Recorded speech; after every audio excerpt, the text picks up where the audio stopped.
And with that, I will invite Mr. Pedro Cristiano to give us his presentation. Thank you.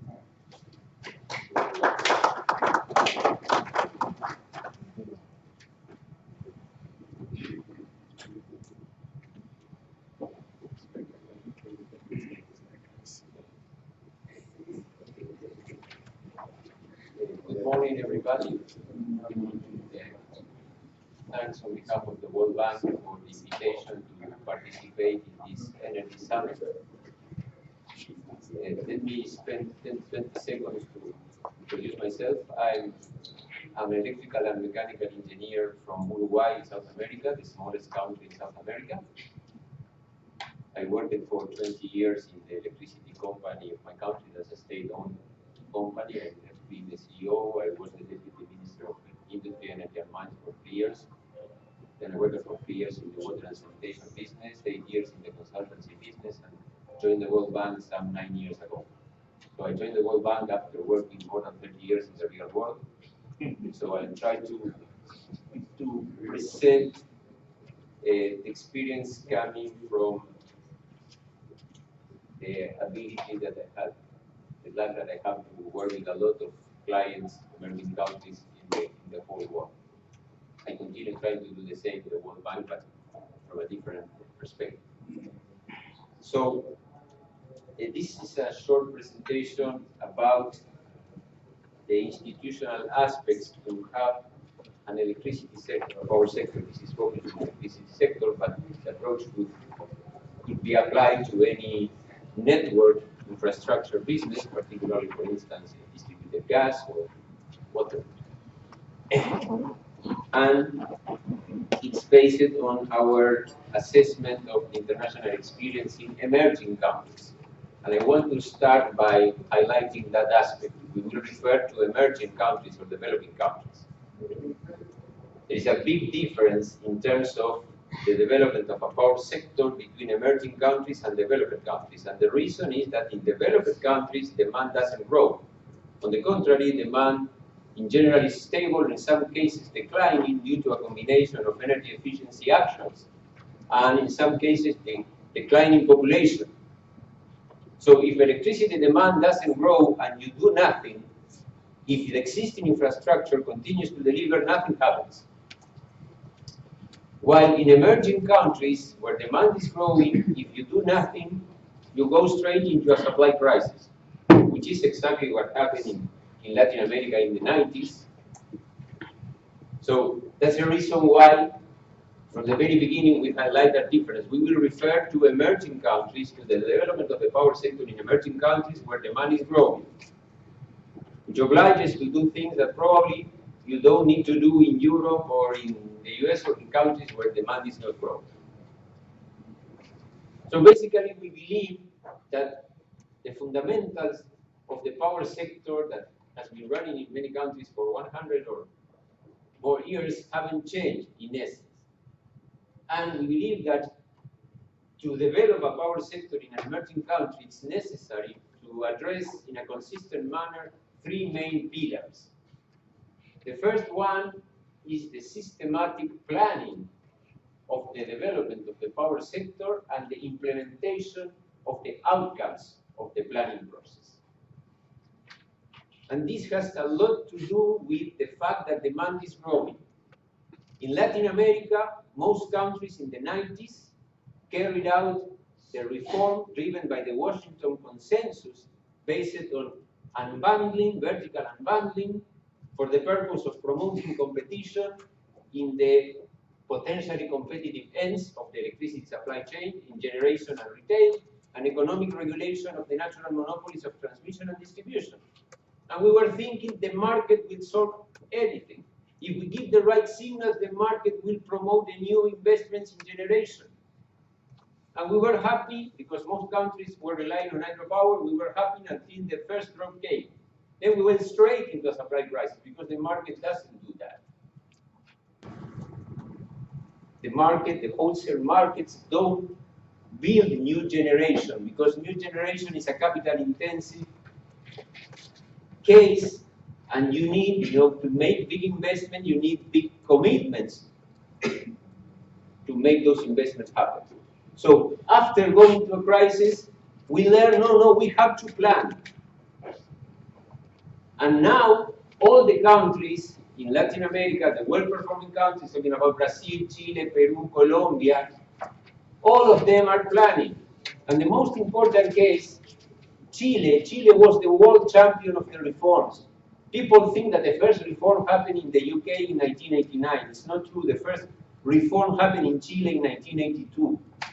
They were the pioneers of the reforms. They have a fantastic power sector in terms of efficiency of the operating companies. Some companies in Chile are by far more efficient than companies in Europe, in the US. But security of supply continues to be a big problem in that country. So last year, in August 2016, the country approved a law mandating the government to carry out systematic planning to address security of supply. I'm talking about the world leader of the reform in the 80s. They refused to come back to planning because planning, at least in Latin America, was related to a lot of inefficiencies, bad implementation of investment, but it's perfectly possible to carry out planning and implement efficiently investment. But in the end, the first pillar, planning, systematic planning, at least cost, and implementation of investments in all the segments of the supply chain. It's a government responsibility. It's needed to address security of supply in a context of growing demand. And in countries that haven't achieved universal access to electricity, you need to address separately planning of electrification and implementation of electrification. Otherwise, electrification will not happen. There are some cases in Latin America, but not only in Latin America, of countries that have well-performing power sectors but very low electrification rates, particularly in rural areas. For instance, in Peru, this was a very clear case, a very well-performing power sector with a very cheap energy mix based on natural gas and hydropower, very well-performing utilities, but rural electrification rate was 28%. Until the government decided this is a shame for the country, we have to do something. And of course, when you have a high middle income country with 90% overall electrification rate, when you decide to carry out rural electrification, it's doable, and they did, and they moved in 6 years from 28% to 80% electrification rate in rural areas. But it happened after the government decided to take care specifically of that. Otherwise, it would not happen. So that's the first pillar. We will comment a few more about that in the next slide. The second pillar, efficient operational performance of the utilities, the service providers, in all the business areas. And this is even more simple to justify than planning. The power sector or the electricity sector exists because there are consumers to serve. We, the technocrats, sometimes forget about that. That we are supposed to work to serve electricity consumers, not to build infrastructure because we like it. It's about serving consumers. If the link between the sector and consumers, that are the service providers, if they don't work properly, the sector will never have a good performance. So addressing operational performance of the service provider is absolutely crucial to have a well-performing sector. And the third pillar is the financial sustainability of the electricity sector. Basically, the service providers should collect through tariff revenues or a combination of tariff revenues and subsidies the amounts that they need to provide services efficiently. I highlight 10 times efficiently. It's not about collecting revenues needed to provide services with 30% losses. This is not efficient. But they should be allowed to collect through a combination of tariff revenues and subsidies, if needed, the amounts they need to provide services efficiently. Tariff revenues should be allocated among the different categories of consumers, trying to respect the cost those consumers create for service provision. And the low-income consumers, but only the low-income consumers, should be protected if they are not able to pay tariffs reflecting cost of efficient service provision. They should be protected through a system of subsidies, or the nice terminology is social safety net, but only protecting the low-income consumers, not protecting consumers that are able to pay cost-effective rates. So, the adequacy of any institutional arrangement or any organizational structure of the sector should be assessed not in terms of theoretical conditions, but in terms of the key question to be answered is how the structure helps to achieve these three pillars for the development of the sector. So rather than comparing different institutional arrangements in theory, we should try to see, okay, what we have today works in terms of addressing planning of efficient operational performance of the service providers and financial viability. If it works for that, you don't need to spend too much time in thinking about 20 or 30 different institutional arrangements. It's about assessing from this perspective. Let's go to the next one, please. Let's talk about a few minutes about the three pillars that we have just mentioned. The first one, planning. Very simple. What means systematic planning and implementation of the outcomes? Well, the country, any emerging country, the power sector in any emerging country has to prepare and keep permanently updated a least cost power development plan for a, let's say, 15, 20-year period, including all the investments in the electricity supply chain, from production to customers' connections. This is a government responsibility. This is not a responsibility of the utilities. Historically, in many cases, including my country and other countries, it was under utility because the government was very weak. But it's a government responsibility. This should be done by the sector ministry. In some cases, and some countries, planning is so complicated in terms of options that some countries have created special purpose companies for planning. In Brazil, for instance, they have an energy planning company, but it reports to the Ministry of Energy because the responsibility is on the government side, on the sector ministry side. And of course, the way to do planning hasn't changed. You start from the best demand forecast that you have, because why do you plan? Because you are trying to attend the demand of consumers. So you start from demand forecasts with the best available forecast, both existing consumers, that means vertical increasing consumption, and new consumers that are going to be connected to electrification plants, if implemented, and then based on demand forecast, you try to define the optimum investments on the supply side. And in the definition of those investments, you incorporate all the components of the energy policy. Because every government should have an energy policy in terms of use of indigenous resources, be them renewable or not renewable. Every government should have a policy in terms of dependence on imported resources, imported electricity or use of foreign energy resources. All those assumptions of the energy policy need to be incorporated in the definition of the scenarios for carrying out the planning exercise. But this is the way to move forward. For instance, examples, concrete examples. Brazil, until 2 years from now, there was a change in government last year in Brazil, but until last year, the government said, our main source of electricity is large hydro. It's a government's policy. Okay? They rely on large hydro. In fact, they are building the third largest hydropower plant in the world today. And in the last 4 years, they built 2 large hydropower plants, 3,500 megawatt each. So it's not just to say, this is our policy. No, these are facts reflecting the policy. But it's a definition. Chile. Chile was relying on coal, mainly coal, until 2010. But in the last few years, people in Chile don't want new hydropower They don't want new big transmission lines. They don't want coal.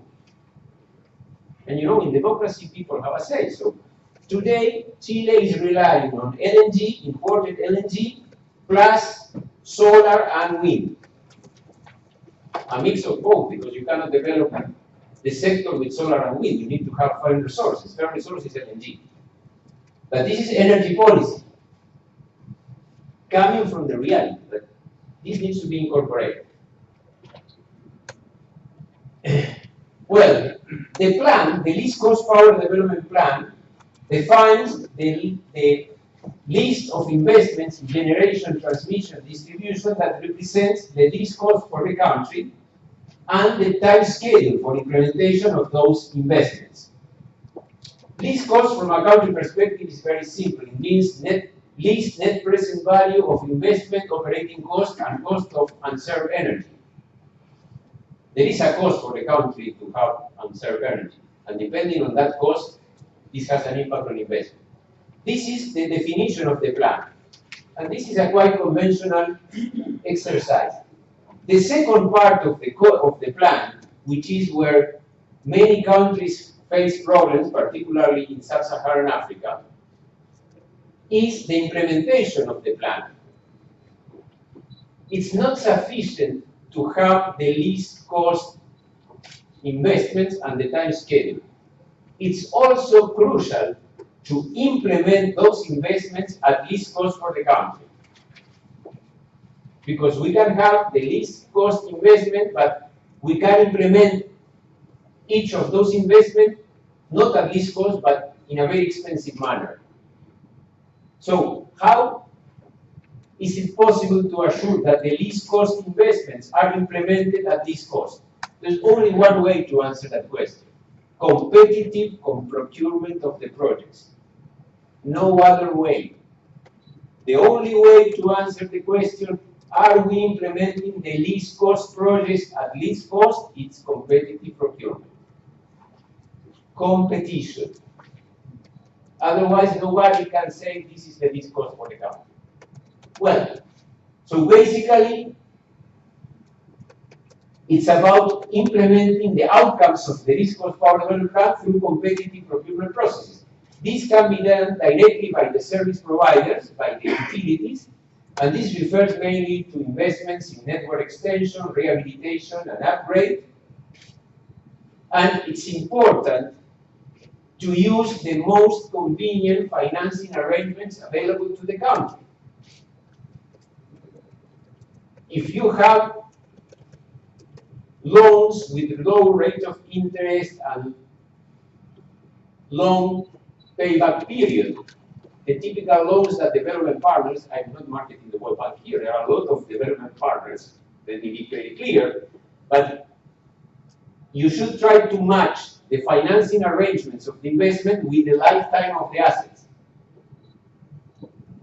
Assets in the electricity sector, lifetimes are typically 35 years, 45 years, 60 years. You shouldn't build infrastructure for the power sector with commercial loans to the largest possible extent. But in addition to the classic public investment, you can implement the projects in the least cost power development plan by new agents, what's called competition for the market. Basically, you can have independent power producers for new generation projects. And you can have transmission service providers for new transmission systems, which is exactly the same to IPP for new transmission systems. And typically, in Latin American countries, all the new investments in generation and transmission are private under this type of arrangements. Because in the end, you know, what is an independent power producer? Independent power producers provide long-term financing, sometimes very expensive, very expensive. It depends on the level of competition, among other factors. And in the end, those new agents, be them independent power producers for new generation projects, be them transmission service providers for new transmission systems, they will have to sign long-term contracts power purchase agreements or transmission service agreements with the utilities, that means with the companies that serve the end users, the final consumers. And this leads us to the second pillar, naturally, which is about the operational performance of the service providers. Nobody will sign a long-term agreement, power purchase agreement, and transmission service agreement with an operationally and financially distressed purchaser. This is the other factor. The two factors to reduce the price, number one is competition, number two is the financial creditworthiness of the taker, of the purchaser under a power purchase agreement or a transmission service agreement. Well, again, second pillar, key, impossible to develop any power sector if the service providers are not operationally effective, at least. If it's efficient, it's even better, at least effective. And what means efficiency in operation? Well, very simple. Quality of service provided to customers in full compliance with applicable regulations. Acceptable quality of service as defined in regulations. Second, all amounts of energy being consumed are permanently billed and collected. That means no commercial losses. Commercial losses is unmetered consumption, and all what's being consumed and billed is being collected. And the third factor is, okay, run the businesses efficiently. Not having, let's say, costs related to inefficiency in operations. But basically, if you address the first two pillars, in principle, you are in good shape. Improving efficiency is important, but you could start by being effective. If you provide good quality of service to your customers and you manage to bill and collect what was being consumed, you are in good shape. Then you can move into fine-tuning towards optimizing efficiency in operations. Well, there is a lot of experience in developing countries in the whole world in improvement of operational performance of service utilities. And you can find good experiences under all types of structure of the sector. You can find good examples in cases of vertically integrated utilities that in general, in most cases, are state-owned companies. You can find very good examples of efficient utilities in countries where the sector has been vertically unbundled and all the companies are private, for instance, Chile, or there is a mix of state-owned enterprises and private companies, for instance, Brazil, Colombia, Peru, and countries in Asia and Europe and Central Asia, everywhere. With independent regulators, without independent regulators, without regulators at all. So, improving operational performance of a utility has to do, in essence, to the way to run businesses, and not, according to my view of experience, is not related to the institutional structure of the sector. And in general, is related to the implementation of plans tackling management of the utilities. You will not solve operational performance if you don't address management. You can do whatever you want in terms of institutional structure, but if you don't address management, the operational performance will not be improved. Next, please. This is just a summary of the main components of the plans that were implemented by the well-performing utilities in different developing countries. It has to do with putting in place the right organizational structure, which in the end, any organizational structure could be good or bad. It depends in essence on the people occupying the main positions. So, organizational structure is the way to put the right people in the key positions. And right people has to do with technical skills, but has a lot to do with ethics, the way they do business. And, okay, companies are run by people, so the most important resource is the human resource. But it's also important that people are supported by the tools that make possible to run operations with efficiency, transparency, and accountability. So this has to do with the incorporation of information systems that make possible to run operations efficiently, but at the same time to make people accountable for what they do and to put transparency in the way the companies are run. It's impossible to run a retail business with 3 million customers or 1 million customers without having in place this type of supporting tools. It's impossible to know what's happening. And finally, something from real experience, all the well-performing utilities in the world, as far as I know, and I had a chance to work in more than 100 countries and learn a lot from each and all the countries. All the well-performing utilities are in steady state run by local teams. I don't know a single case in the world of well-performing utility that in steady state is run by a foreign team. They are always run by local teams. And these local teams are people with the right technical skills, the right ethics skills, and using the adequate supporting tools. And this happens all around the world, particularly in private companies, Because private companies, it's quite usual that private companies initially they come with some kind of takeover team formed by foreign managers. But these managers cost the company $20,000, $30,000 per month. So the first thing that they do, they train a local team. And these foreign managers are replaced by the local team as soon as possible. So even in private companies, this happens faster than in other cases. Next one, please. Well, finally, to conclude, the third pillar, financial sustainability. Again, what we said a few minutes ago. What means financial sustainability? Means tariff regulations in place allowing the operating companies, the utilities, to permanently collect the revenues needed to recover cost of efficient service provision. Permanently means that the tariff regulations should be applied in a permanent manner. You can have very nice tariff regulations, but you apply them on a random basis, then it doesn't work. A well-defined set of tariff regulations includes the procedures to set tariff and the procedures to adjust tariff according to changes in the main cost drivers. For instance, changes in fuel prices if the system has a significant component related to generation based on fuels.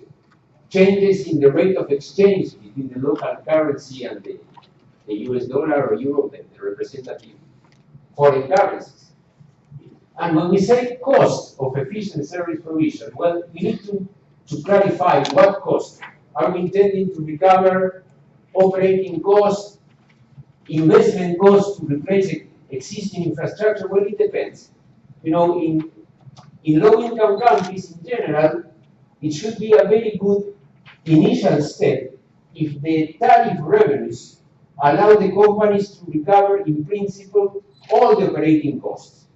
And when we talk about operating costs, we talk about cost of power purchase agreements, if there are power purchase agreements with independent power producers, cost of transmission services agreements, if this is the case, financing costs in general. But we could initially, in a first step, forget about thinking about collecting through tariff revenues investment in replacement of assets that are going to happen in 20, 30 years from now. It's not necessary. But this would be a very positive initial step. Then the tariff revenues should be allocated among the different categories of consumers to recover the cost incurred for efficient service provision. And this means that perhaps it should be necessary to assess the adequacy of the tariff structure, because it may happen that some categories of consumers are paying by far more than the cost that they create to the service provider. This is typical in the case of increasing block tariff, where you have a block with a very, very high rate, and sometimes you apply that block if the customer enters in that interval of consumption. So basically, this principle of trying to have a tariff structure where people pay for the cost incurred by the utility to provide service to them should be assessed. And again, the tariff regulations need to be complemented eventually by a social safety net protecting only the low-income users unable to pay cost-reflective rates.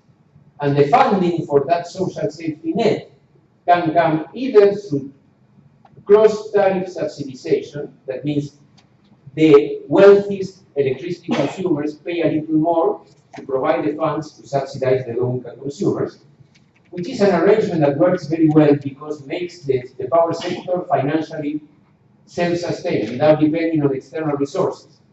But other countries, or in some cases, people use resources from the national budget to provide subsidies to the low-income consumers, which has the problem that the sector or the viability of the sector is depending on the changes in the national budget, which is not advisable, but we can find examples of both cases. Finally, last slide, and it's on purpose at the end because this is a message that I think is very, very important. It's not enough to have very nice tariff regulations.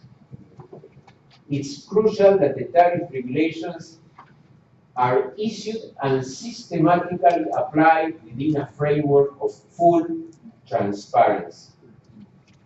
Everybody loves to talk about transparency. Yes, who says I don't want to be transparent? It's a very nice word. Everybody should agree with what I'm saying. Well, this guy is talking about transparency, of course we agree. But what means transparency in very practical terms? Transparency without publicity is not transparency. All regulators should carry out public processes for issuance of regulations and for application of regulations. I don't know, I will say, I don't know who was the advisor to the Brazilian government when they created the electricity regulator in 1996 or 97. But somebody advised the government, and the third article in the law creating the electricity regulator in Brazil states that the regulator cannot make any decision affecting the economic interest of any stakeholder. It's completely wide. The regulator cannot make any decision that could affect the economic interest of any stakeholder, and stakeholder could be consumers, agents, whoever, without conducting a public consultation and public hearing process. And this is fantastic. You know, we had to implement that. I was the consultant working with the regulator in the tariff review of the 64 distribution companies in the country in 2003. In 2005, it took 3 years because it was done on a company-by-company basis for 64 companies. But we had to implement for the very first time this concept of public consultation and public hearing. And this has become so strong that today, well, of course the regulator knows what they have to do, but you know, today, the sessions of the board of the regulator are public and are webcasted. So anybody who wants to follow the sessions of the board, they can do that on the web. So this is transparency in very practical terms. Otherwise, we can say we love transparency, but if we don't implement this type of arrangements, it doesn't work. And finally, tariff regulations must be complemented by others on quality of service. And those regulations on quality of service must be effectively enforced, which is the weakest point in regulation worldwide. All the countries in the world have regulations on quality of service. Very few emerging countries effectively apply and enforce the regulations. You know why? Because you can't carry out economic regulations using benchmarking, using very fancy econometric models or engineered models. But you cannot monitor quality using benchmarking. You have to monitor the quality of the service provided by the utility. So you need to get access to the information on the service provided by a utility. And you have to design, put in place mechanisms to monitor what the utility is doing and to enforce the regulations. Otherwise, there will be very, very nice regulations, very fancy, but they will never become parts. And this means somebody has to take care to put in place procedures to monitor and to the quality of service and to apply penalties. Does it matter if the agency in charge of economic regulation and the agency in charge of monitoring quality of service are the same or different? No, definitely no. You can find, for instance, in Chile you have an economic regulator and a separate agency responsible for monitoring quality of service of all public services, electricity, gas, water. In Brazil, it's the same. In Peru, it's the same. In Colombia, again, the same case as in Chile. An economic regulator and an agency in charge of monitoring and enforcing quality of service. Why all the examples work well? Because the problem, again, is how the arrangements help to achieve these three pillars: planning, operational performance, and financial viability. And this, rather than depending on the institutional arrangements, depends on the effective enforcement of what you have in place. In Latin America, look, we come from Spain. We used to have very, very strong regulations that are weakly enforced. And every time we have a problem with enforcement, we try to change the regulation. No, it doesn't work. So rather than evading the answer to the key problem is how we make things work by enforcing what we have, we spend a lot of time hiring consultants and debating if, oh, should we change this to do ABC and this to do FGA? No. Think about thinking or making work what you have in place. No. The difference between developed countries and developing countries is not about the quality of the rules, it's about the quality of the institutions, it's about the enforcement of the rules. So if we want to really move forward, we need to make things work rather than continue debating about new arrangements to come back to the same situation. Well, we don't enforce the new regulations, so let's make new regulations. Thank you very much.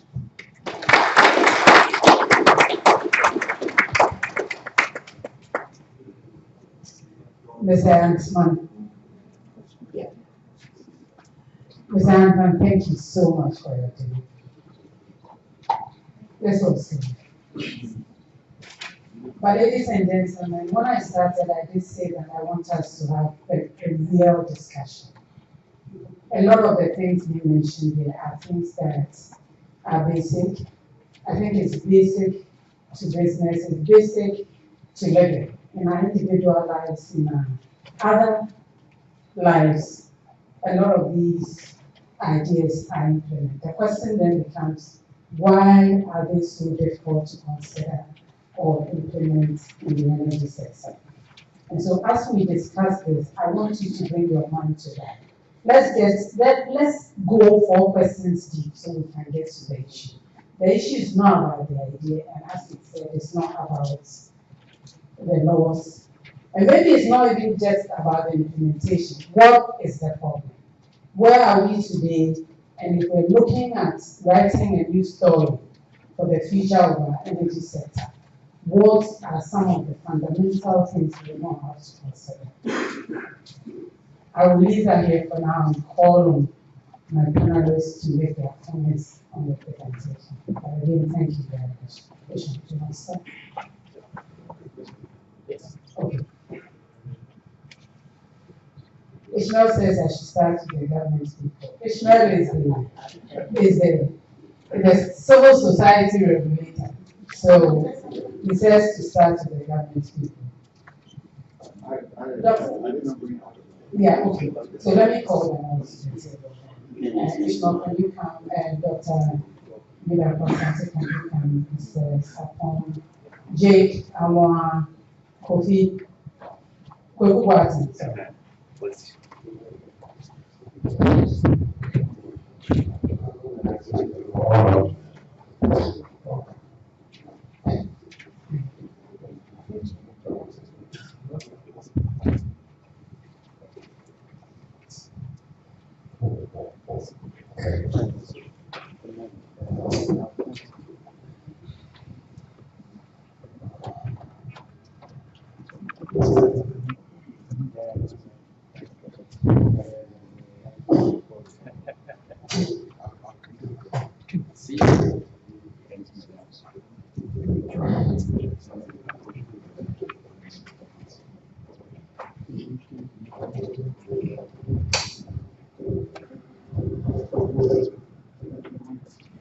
Thank you very much, gentlemen. Who will start?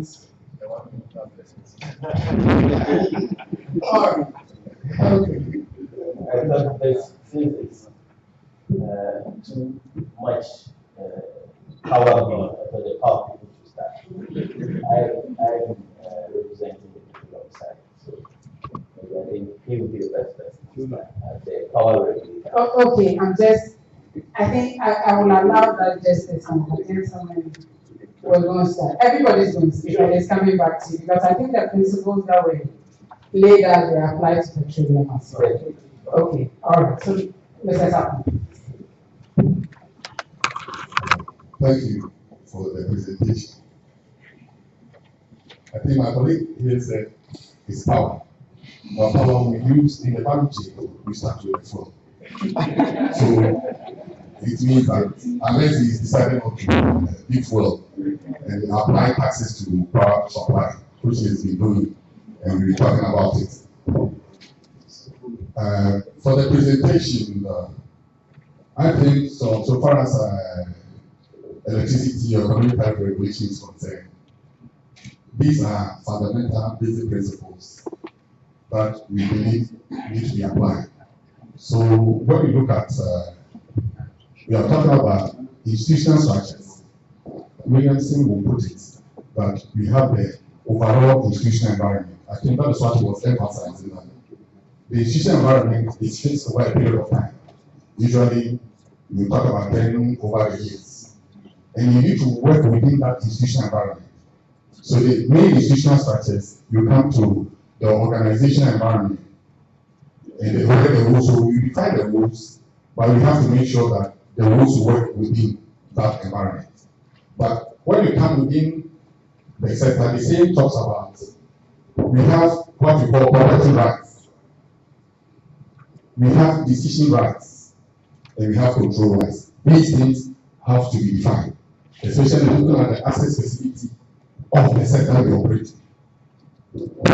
And that is an area when we are introducing, we talk about ownership, being private or public.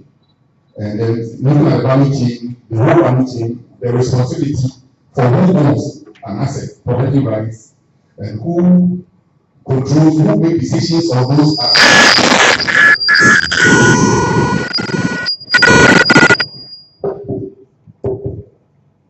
Who make decisions on those assets and who have control over those assets. And these things have to be designated and identified so that it helps in regulation. So far as we are concerned, he defined it that we are operating not full competition because of our market, not a competitive, purely competitive market, but we are also not operating purely a monopoly market. So in Africa, in a lot of countries, we prefer to call a hybrid market. In the hybrid market, it means that we need to adapt our regulations to support that hybrid structure. We need to allow our institutions to be able to support a structure that will ensure that while we are protecting the monopoly aspects of the value chain, also the contestable assets will make it a room so that we're able to define rules that will make it effective and maybe, as you said, effectiveness and efficiency, be able to achieve that. These structures have to be in place. And one of the challenges I think we are facing as a regulator is not defining rules. As I said, there are a lot of rules. You can define the rules. But in defining the rules, another area that is very challenging is enforcing that rules. I think that is what we are, in especially developing countries. And this is impacted by the structures we are creating, the management structures. Because you sometimes find it difficult to separate the executive structures from the management structures. Decisions you make as a regulator, you can make decisions where certain ministers sees it as affecting them, not affecting the institutions. They see that you are attacking the minister, not the institution. That information by issuing penalties and regulation enforcing that you are affecting his work, not the institution. And this separation of rules has to be done. And that is what one of the issues that is impacting the sector. You have a sector whereby technical decisions, even those to the public, are made by a minister, not the technical people. And that separation is key. Until you do those separations and you apply the rules, usually you can't carry people to work with. As for tariff structure, is talking about tariff and all that transparency. And I always say, people say regulators are not transparent, but transparency starts with access to information. I think they mentioned that. The information must be made available, first of all, to make it so from the input side. If you don't have the input side is not correct, then it becomes a black box. Then we need to determine output based on the black box function. But if everything is based on the basic information, so far the information is available, the true state of affairs that you must identify that information is provided. Then that is why you can talk about transparency at the output. So those issues need to be defined. If that is defined, then the rules of putting the rules and methodology in place will happen based on their information in that. So, in a nutshell, I will leave it for a group, but these are the basic things. Enforcement is key, allowing the institution to work is very key, and then putting systems in place that will ensure that the regulators are able to perform their work. Thank you. Thank you very much, Mr. Sapon. I think one of the things I picked from what you said was the issue of the arrangements in place not necessarily working well. But then, as regulators, we're fairly senior members of the sector. And the question I ask is, if what we're operating now is not working, what are the measures or what are the systems in place to effect the change? Because otherwise, every time we'll have to leave it to, have fora like this where we have discussions, and if there are no systems in place to effect the change, then we can't take on. I just want us as we go forward to position ourselves, realize that we are decision makers in our own rights, and that the ways in which, as managers of the institutions in the sector, we can begin to initiate the change from where we sit. So I don't want the tone to be, we're having problems managing it, otherwise we would have. Thank you. No, look. Okay, yeah, thank you. Thank you for the presentation. The presenter actually touched on three main issues to ensure power sector efficiency and sustainability. First, you talk about the need for discourse planning, the business performance, to ensure long-term financial sustainability. I'll comment on two of them. We all recognize that in the power sector and also the ground sector, the need for long-term discourse planning is quite imperative. The planning, my point is that the planning should not be done in sector specific. It should be a holistic planning for the entire sector, or probably at the national level. What you have seen in the past, obviously, in the recent past, in the power sector, was that the planning in the power sector is done in observation to planning in the ground sector. In the last few years, for instance, we have seen the move by the planets in the power sector to get the LNG to come and fill in the perceived gap in the fuel supply for power generation. And attempts have been made to even sign or probably sign long-term contracts to bring imported LNG into the country. I mean, the whole thinking was that, in view of the recent development in the global petroleum market, the cost of LNG has come down as compared to probably the indigenous gas or gas at the regional level. And then the planners in the power sector think that once they bring in the LNG as a fuel for power generation, you achieve the reduced cost objective. However, at the national level, we should look at the domestic natural gas resources first. We currently have some natural gas resources that are not in very large quantity, and these gas are stranded. They are not yet monetized yet. And as you know, for this gas to monetize, they need a long-term offtake contracts. If our power sector commit themselves into long-term LNG contracts, it makes it difficult for us to monetize or commercialize this indigenous gas that we have over there. So my comment is that when you are doing such a planning, you should have a holistic perspective. And first of all, what are they not only look at the recent development in the LNG market is that LNG is more cheaper than the domestic gas, and therefore let's bring in the FSRU and install them being important energy and lock ourselves in long-term energy contracts, which will make it difficult to develop our own indigenous gas. So my take on the planning, I agree with you in the planning, but you should have a very holistic perspective. When Trinidad and Tobago last year, and very amazed with the way they ran their sector. In Trinidad and Tobago, the planning for energy sector is done in consultation with almost all the various ministries, environment, finance, whatever ministry. And here they have a long-term planning to take into perspective the national objective. And we also talk about the need to let a market-driven sector to bring efficiency. We all recognize that yes, once the market is allowed to breathe freely, we send the right signal to investors and consumers to make efficient choices. However, in our environment, like emerging developing countries such as Ghana, there are so many traces of market failures. Market failures are abound. And once you have many instances of market failures, the market doesn't allocate resources and investment decisions efficiently. And as we move to a market-driven performance base, we need to ensure that through governmental decision making, we address the incidents of market failures.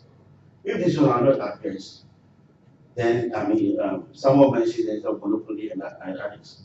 Once these market failures are found, the market may not be efficient allocator of resources or guide efficient investment decision making. So we need to also have a look at them, how we can address market failures.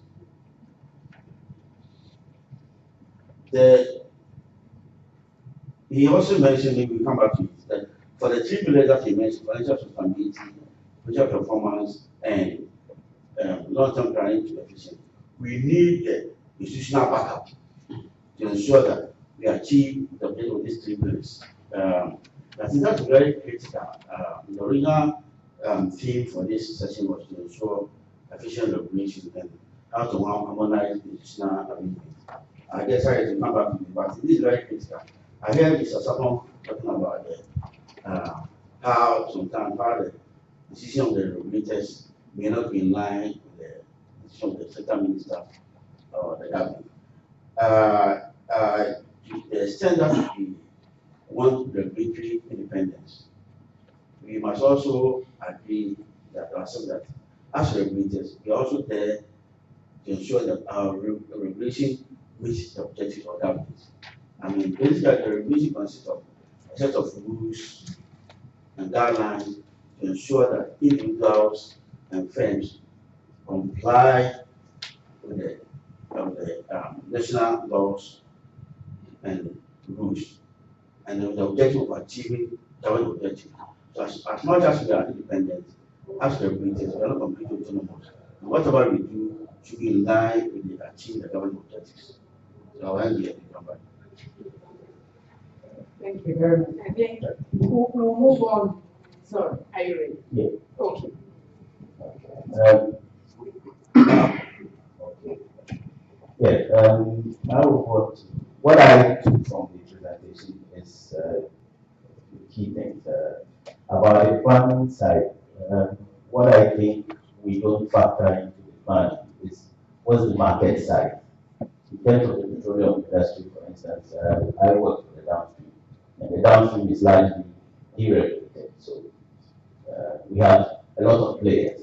The question is sometimes, yes, we don't have a market side. We don't determine how many players have to be in that market. And so you tend to have, you are forced to license so many players, and that also leads to some inefficiency in the whole industry. And I think going forward, if we could determine what the market size is, and therefore be able to determine that, okay, for such a market size, we need maybe X number of players, and we will only issue licenses to that X number, and be able to hold on to any political pressure that will force us to either add more players into the system to make it less efficient. And so I think that once we can determine that, we'll be able to move and make the efficiency in there. And also, he spoke also about creating some financial sustainability. I think hitherto in our industry, certain measures were put in place for players to play according to certain rules that ensure some financial sustainability among players. Currently, some of these rules have been abandoned by the same players, and that is also leading to some financial challenges among the industry players. These challenges, as it goes along, because also of the numerous players in the industry and the need to compete, some of these rules have been left unenforced, and it's also leading to some inefficiencies in the industry in terms of how players are supposed to act their game in enforcing certain things in the industry to make them very efficient. I will talk about things like some level of financial guarantees that players will have to play along, so that it ensures that whatever they are selling, they are also able to recover, because their inability to recover will also lead to financial challenges along the line that makes these companies also be unable to perform according to the standards that are set by the regulator. Finally, I think the issue of institutional and organizational arrangement that should ensure some adequacy, I think it's also very important. And I think that's one key thing that we need to do here as a nation, is to strengthen our institutions and not create rules for instance, in the petroleum sector. I think one of the challenges is that you have one set of rules for government agencies and government companies and one set of rules for the private sector. We need a level playing field. That also helps us to be able to ensure that, yes, we can address government interest as we move forward. However, achieving government interest doesn't mean that we necessarily have to distort the market.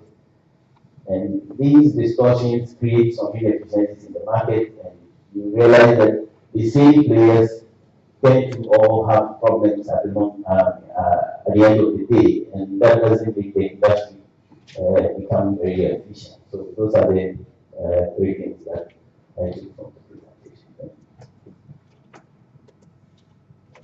Thank you very much, Jim. We'll leave Ishmael for last, and we'll come to the Energy Commission.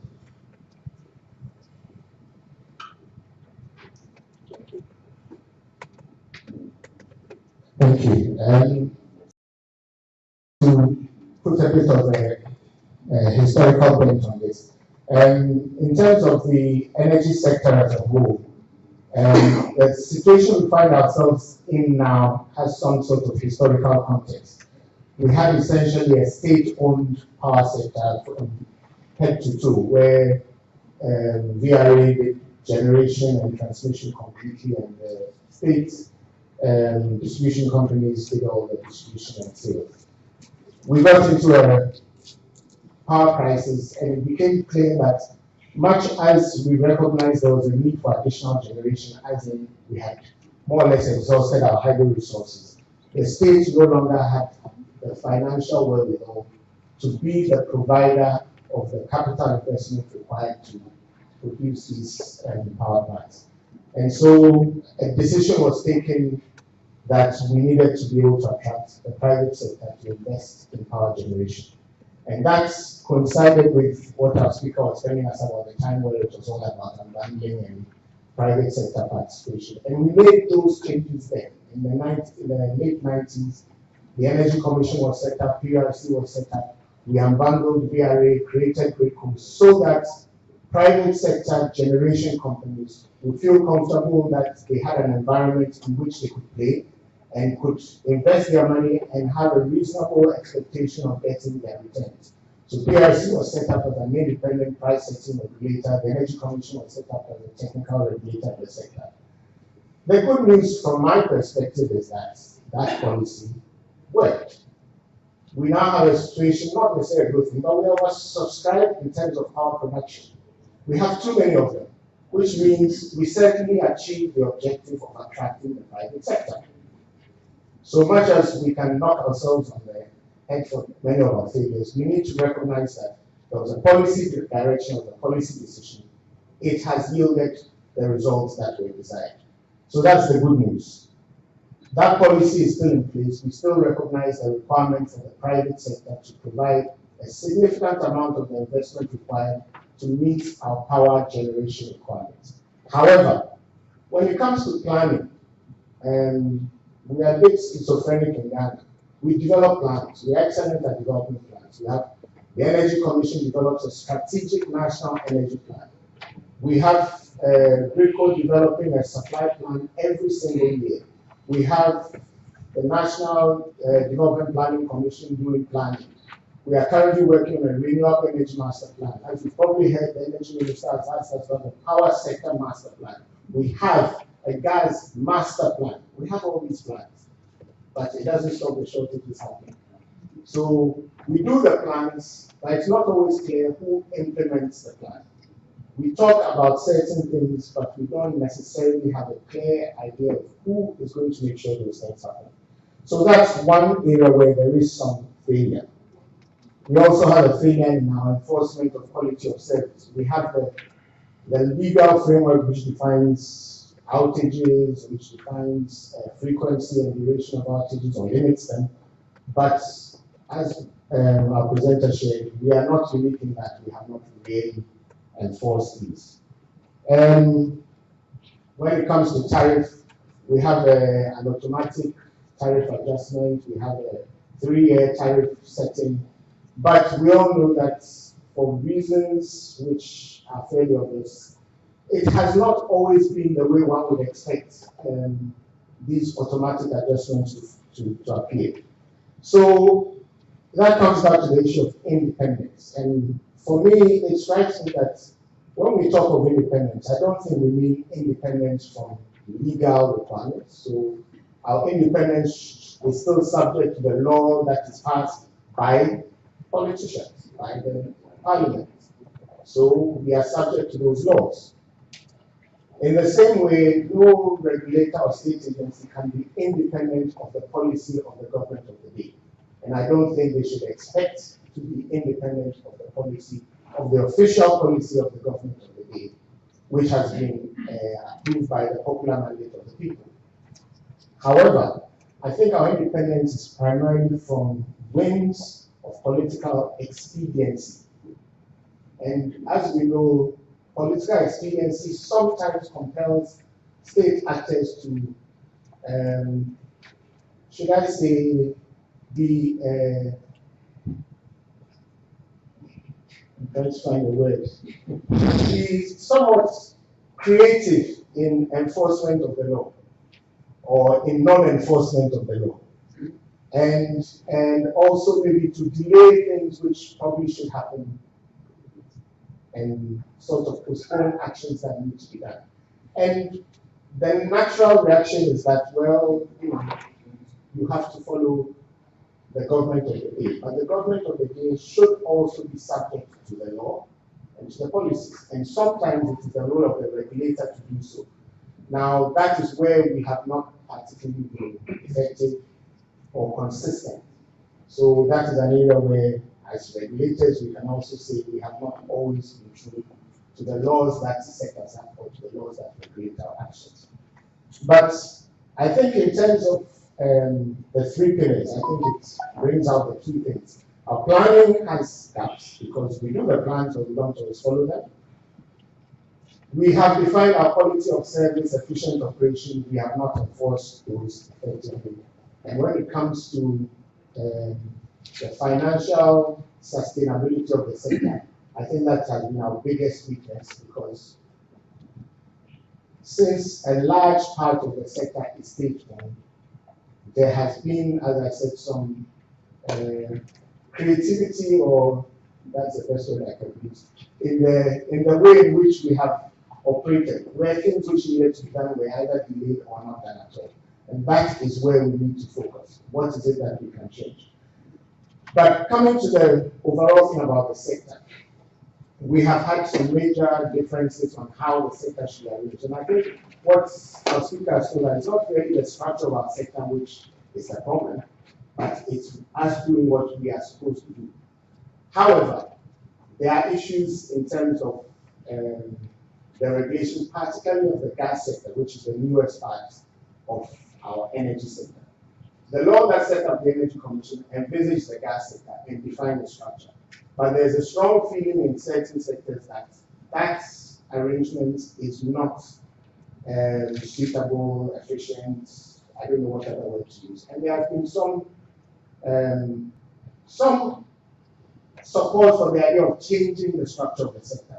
Now, the fact is until that structure is changed, the current structure prevails, but we are not really able to operate with the structure as currently prevails because there's a strong feeling that that structure is not applicable. So that has created a certain dilemma which, in terms of who should do transmission, who should do operation of the gas plants that we have.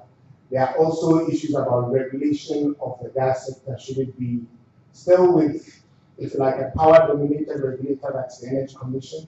Should it move to a new regulator in the downstream? That's in the petroleum downstream, which is another proposal that is quite popular.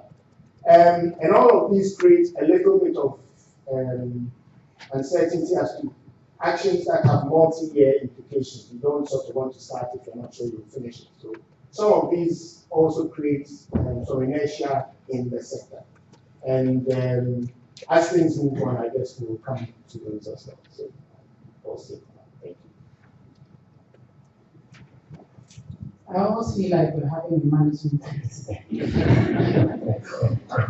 And I'm saying that because you almost feel like some of these discussions should be had within the institutions, in the sector, in project meetings, something. But luckily, the Honorable Minister is here, and I'm hoping that the matching orders will be in place in your mission. Okay, so all right, thank you. When I was invited and I was told the topic, I had in mind, I had interpreted the topic to mean that as a people, we sense that there is some misalignment in our institutions, and that we need to do something about the institutions in order to ensure efficiency. So I had come all prepared to speak my mind. I thought I was going to be allowed to talk about whether or not there are too many of us as an institution, and whether there are competing, we are duplicating notes, and that's probably part of our problem. And I believe I'm not here as civil society person to say what others cannot say. So if I say things that people are not too comfortable with, that's why the ministry asked me to do that. I probably will say them as they are. But since we are also supposed to focus on the presentation, I think listening to our presenter, I think everybody in this room will understand why we are in crisis. Because if these are the three fundamental pillars that the power sector will have to stand on and thrive, then we see, and compared to where we are, it speaks volumes as to why we are where we are. We do have plans that we hardly refer to. We are quick to bandit them around that we have a SNEP that nobody refers to them. We have a utility which is chronically indented. All our utilities are indented. And we sort of decided about it for how many years now. And we are in a situation where we have gotten a new name called legacy debt that everybody is running around. So that we didn't know in advance, we go into crisis, and then we run around to find solutions, and the solution puts us more and more into those crises. Now we struggle with generations systems that we wish we never contracted them because they're expensive. PRC will point to those systems as the reason why tariffs cannot come down because they are take-or-pay contracts. So the financial viability issues that we talked about, we know our utilities are not financially viable as they are now. So the question is, and the presenter said that it doesn't really matter what regulatory institutions you have if all these three pillars are in place. The system should work. I'm afraid it's slightly different here. I believe some of the systems we put in place has contributed to where we are now. I've spoken with people, I've researched, especially the power sector over the years, and I've heard consistently the same people, everybody you talk to, telling us that everybody is very curious. Everybody. Only in the past week, I've spoken to about 20, between about 15 of them. Everybody says that PRC doesn't tell them how they arrive at the 33% that we pay. And I believe sincerely, don't let us forget about the fact that even though we created PRC, we didn't even allow PRC to work because PRC started with transition plans. They said they're going to transition tariffs into the economic level over a period of time. Why? Is it that we didn't need a tariff at the time, or we knew that we needed a tariff, but we simply can't charge that? And that's what I heard Kokuwati say, that the regulator should align his objective and his regulation to the political objective. If you do that, that's where we are today. That's the truth. If you don't allow the economics of the sector to tell you what to pay, and allow the politicians to figure out how they're going to work out the subsidies, we're going to be wealthier. But we were transitioning for like 8 years before tariffs finally got to where we thought we were going to reflect tariff. When we do that, if we don't divorce the politics of the economics. I've always said that energy is not a social good. Even though we talk about energy as a tool for poverty reduction, it's not. If you take that commodity, it's an economic good. And if you don't allow the system to become cost, it's going to be where we are. So in 2011 and 2012, three of us, we had the opportunity to do a policy paper for the Energy Commission, the late Rahman. One of the things that we recommended in that paper is we were drawing the attention of the government or the commission to the fact that we've had these regulatory institutions for some years now. Has anybody paused to analyze the impact of regulation on our sector? And I believe that's something we need to do. Regulatory impact assessment is critical. I know the regulators' plans are in most cases tight because until recently the government was giving them subventions. So, and we also know that people are poor. We know that tariffs cannot be allowed to operate at those levels. But there has to be a distinction between what needs to be paid and what could be paid. And somebody needs to be very ready to pay the difference. Otherwise, we continue to be in those situations. So, I believe that our institutions, regulatory independence is key. And I believe that if we allow the politicians, they will push us into where we are. We should, if the politicians don't allow us to charge what we have to charge, we should tell the public why we believe that the utilities should get X, but the politicians said we should get B, and people should be ready to resign if that it comes to that. I mean, that's why I'm not in government, and that's why I can see what I'm saying. They say it's easier said than done. I don't want to be in their shoes, but that's the truth. So let us get to the situation where we take stock and ask ourselves whether our institutions are not part of the problem. If it is not the people who are the problem, but it's the political influence, let's address that. Let's be bold to say what we need to say. I don't understand why we keep creating institutions. This gas thing, they said our gas regulation is a problem. We started off with saying we need Ghana gas, and then we need electricity to run that, then we get GNPC to take over Ghana gas, and then there is nothing that we can do that. Let's get things straight. There has to be some realignment. There has to be some. I mean, I'm happy that we're getting to a stage where we know there's very little room for jokes. Everybody is serious. We know that we can't play the sector. The moment the previous administration imposed levies in an election year, we knew everybody was hot. And I'm happy we will get to that situation where we don't play with it. But I'm pleading with the regulators. If your big people are not allowing you to work, you brothers, we can say it for you.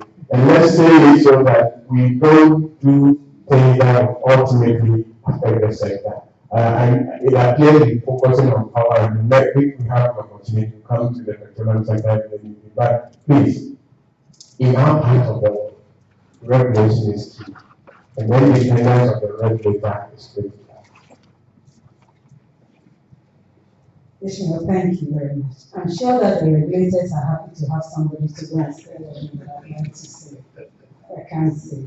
So don't be surprised if you walk out of here and they come to your door asking you to go and say something for them. But I just quickly want to say a few things, and because we're running out of time, I want to the audience to have their time. I'm just picking on a few keywords I've picked up. When the presenter spoke, he spoke about 3 key pillars: the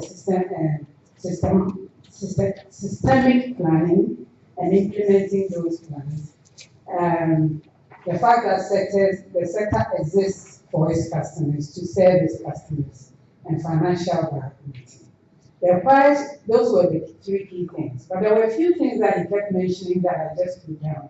That the measures we put in place must address our challenges. What I picked from that is that the reforms, the restructuring, and the things we do, it's not a fashion. If we don't need it, to watch out for it. I've heard a lot, he spoke a lot, and I think the panelists have spoken about confusing roles, mandates, laws they can't work with, structures they can't work with. I think in the business sector, it should just be called job descriptions. I'm just trying to simplify it for myself, because it's just confusing me a little bit. I think I heard this word harmonization quite a bit. Billing and collecting, losses. And I was just thinking that this is something the Makula woman does, and we don't even notice here. The rules get passed, they get changed, things change, they hang in there. And I'm sure they have ways of looking at them, reconsidering the issues, pricing, repricing, discounts, and so forth. The question I was asking was, is the sector meeting? Are the sector institutions speaking to each other? I will like to involve the audience, and I want to ask 2 questions. Where are we today? What are our challenges, and what are the suggestions we want to give to governments? Because we have to manage every actor in the sector. politicians, technocrats, consumers, regulators, utilities, whatever we call ourselves. We're all stakeholders in this sector, and we need to be able to work together. At the end of the day, the consumer of the service just wants a service. So the question becomes how we deliver it. So with that, I'm going to open the floor. Yes. So you mentioned your name, and we asked you. Thank you.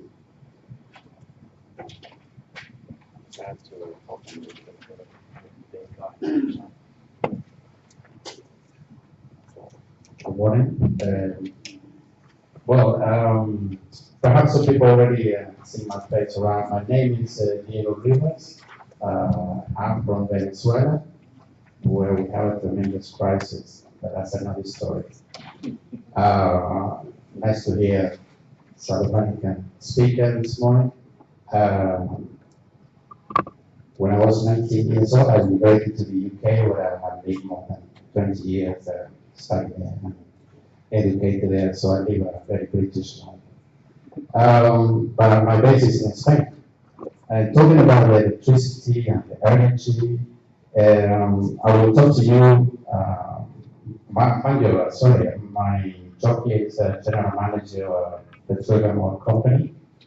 We operate in the Eco Block offshore and representing Petrobras Ghana. But I want to talk to you just as a citizen and experience that I, as a citizen, and having experience with the energy and so forth. It's perhaps as a citizen how I see it, how I pay my electricity bill. You know? So I believe that in Spain the electricity is very much subsidized by government in many aspects. Nevertheless, I think what happened there is that they have not actually regulated or created the boundaries on which the free market can operate. I'm a believer of the free market. I believe very strong in the free market. But you need to create, as a government or entities, you need to create the boundaries on which this free market can operate. Now, regulations are very good, but you need to create the environment on which this regulation will take place. Having said that, it's not an easy task, but I think the key point here, which I think one of the speakers, just the last one mentioned, is that within the government, the entities that we have, they don't seem to have a good communication and processes in place that will allow them to work in harmony. And this, as a consequence, create a lot of confusion when you come to implement or actually create these processes and regulations, as we call it. So much that it creates such a confusion for the actual operators, whether it's in the oil sector or in the electricity sector, in general in the energy sector. So therefore, I think that the root cause of where Ghana is today, I'm glad to say that I only been here last year 2.5 months, and now I am almost for my 3 months. And I'm very happy my wife is coming to join me next week. I'm missing her cooking. So, I'm very privileged to speak to you as a citizen, because you are in such a wonderful moment in the history of this country. And that I can see as a citizen how you guys can make this place one of the best, perhaps not the help that the gentleman saw yesterday, the Southern Council of West Africa. But why not? So you need to have plans and be ambitious. But within the ambitious, you have to be very careful politically speaking. And here perhaps I'm going to say something that is perhaps out of the you know, the point I'm trying to make. But some people are going to be left behind in this progress. Yesterday, it struck me a lot how I was very interested looking at such a wonderful scheme of the gas pipes and all the paraphernalia that you have with the technology and so forth. And then this lady come along and show this presentation with this lady Karen Locke to cook. And it really struck me. It really put me in my place. I said, wow, that's fantastic. You know, it tells us where we are. And that's where we are. That's what your question. Where is Ghana today? You know? So that is for you to think about it. That's exactly what you are. And I talked about the Honorable Minister gave me the weapon and I said to him, well, you need to, okay, we talk about the cylinders, how people find gas. Yeah. And but how people are not paying for that gas, for that cylinder. So you need to create the jobs. Yeah? And how can you stop people coming into Ghana? So create the jobs outside Ghana. But I would love to talk to you, but I know there's some other people who want to talk to me. Please, So, thank you very much. thank you very much. Yeah, Thank you. Thank you so much. Ladies and gentlemen, can we keep it short so we have a few more people contribute because we're running out of time. So keep it focused, keep it on the content. Yes. Mr. Amon.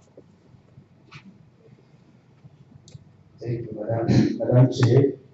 I think I appreciate a lot the presentation the gentleman made, and I do agree with most of the things he said.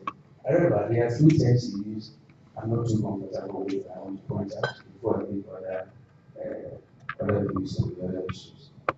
There was a term he tried to defend or explain the emerging countries, and I was not too comfortable with. Because the definition he gave in the emerging countries was where demand for power is growing and there's a need to do other things. Demand is a market function, and I think that we are more common with emerging markets than emerging countries. Ghana has existed so many years. So if you want to increase our powers, why should it become an emerging country? I'm not comfortable with that. That's my view. The other one was on the first key. We talked about systematic, optimized least cost. And the procurement should be competitive bidding. Under competitive bidding, you don't focus on least cost. I think so.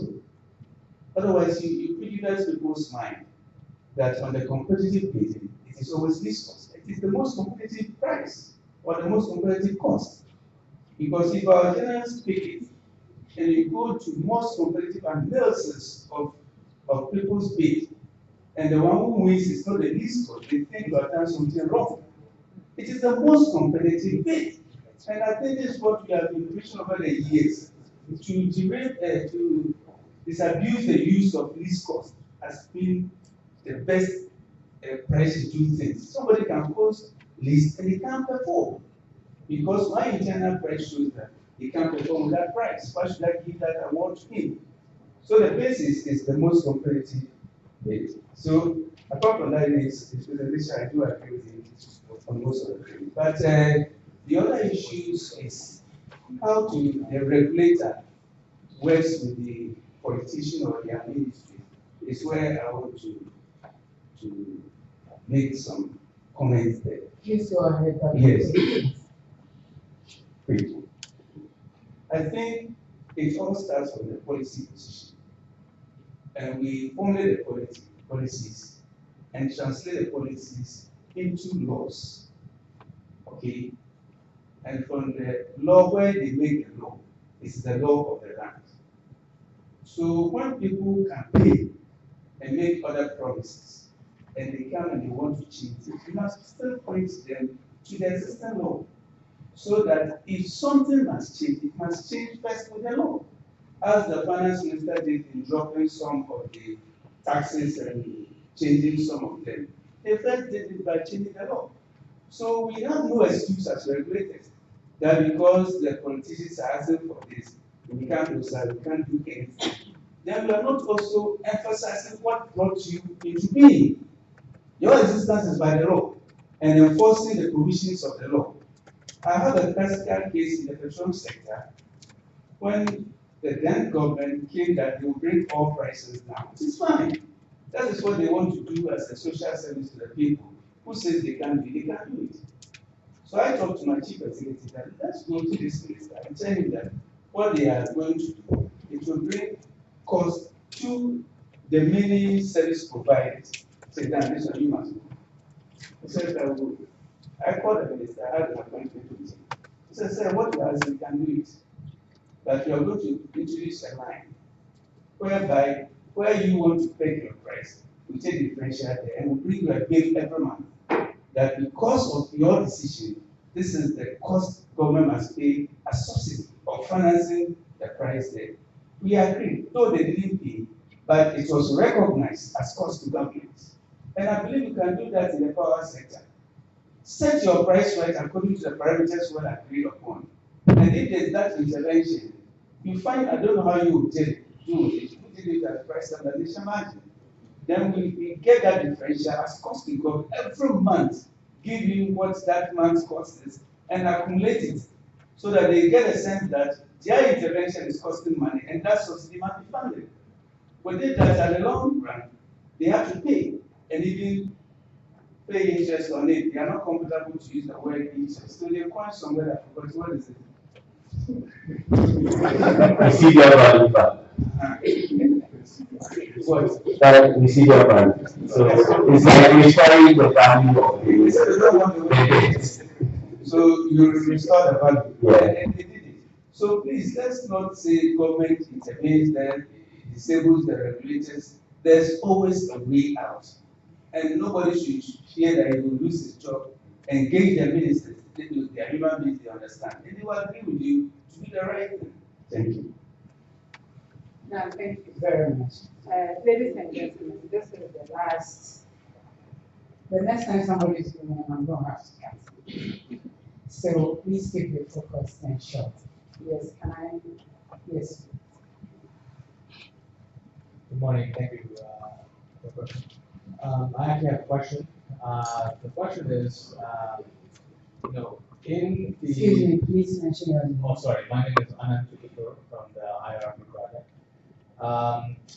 My question has to do with wholesale electricity markets. So currently, there is a law, LI 1937, that requires Ghana to have a wholesale electricity market and sort of move away from long-term power purchase agreements. So, at least at the wholesale level, not at the retail level, at the wholesale level. The question that I have both for our keynote speaker as well as our regulators is, have people thought through the implications of what that means in the context of regulations in the future? And one last question is, we've been, Ishmael here from Pride really argued for a need for regulatory impact assessments over time. I'm assuming that when the regulations were put in place, starting in the mid-2000s here in Ghana, there must have been a review period. Some every 5 years or 3 years or so, they need to be reviewed. As we all know, at least in the developed countries and elsewhere, regulations that are put in place the first time are not the end of the final regulations as they are today. Regulations and policies must evolve to meet the needs of the day. Because if they don't meet the needs of the day, then they're not effective regulations. So perhaps what Dr. Asante and Ishmael and others are talking about is the need for a review of regulations, regulatory institutions, regulatory functions, and so on. Perhaps that is, maybe it's high time that Ghana considers that, and I'm speaking that as an outsider as well, and not as somebody from the inside. But if that may be something to consider, I don't know if you have any thoughts on that, those two things. Thank you. Thank you very much. Yes.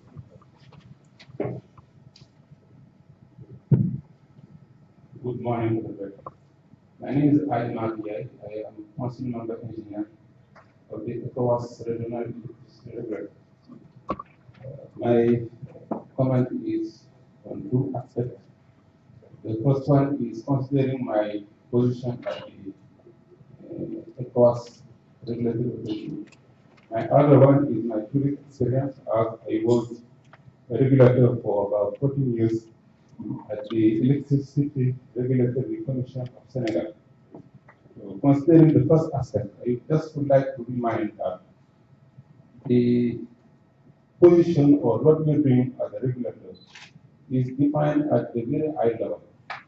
And I just would like to remind the directive taken by ECOWAS, Council of Ministers, for the state to establish an independent regulator. This is a directive of ECOWAS. The other one is to let the regulator determine the tariff. And the other one is to put an accounting separation. And this, the objective of these are just to tackle or to reach what the presenter present us this morning, to help the company to be efficient and to help the regulator to play its role. And considering now the case, I would like to share with you. I think someone told us this morning, the power is given by the people. And I think we have first to refer to the law, because in that law that the rules are defined. And in the case of the regulation, it is in general there where we ask to the government to assign to the government a role, a regulated role, and I think there are other actors who have to role to play. And for me, I just would like to remind what I learned at the Public Utility Research Center, and I think a lot of regulators here followed that course. After the course, they just said us that regulation is politics, before coming economic, technical, things like that. And in Senegal, what we used to do is just to put the regulator in a dirty center of an equilateral triangle. We used to say that we have to put the government on what? Yes, the operators and other stakeholders on the other one, and the consumers on the other side. And we try to be at equidistant to all this, right? And the other part is just to try to enforce and implement what the law the people ask us to do. And in Senegal, we did that, I can say successfully, and I can speak more about these issues in outside of this main meeting, where I just would like to remind that for me, the regulators can play their role, the government can play its role, the stakeholders or the operators, each part can play its role in the game. It's just a kind of equilibrium we have to find to help our power to reach the objective. And every actor can find in the games its parts and its benefits. Thank you. Ladies and gentlemen, we take 2 questions and then we'll start. Questions are coming from the yes, Honorable Minister.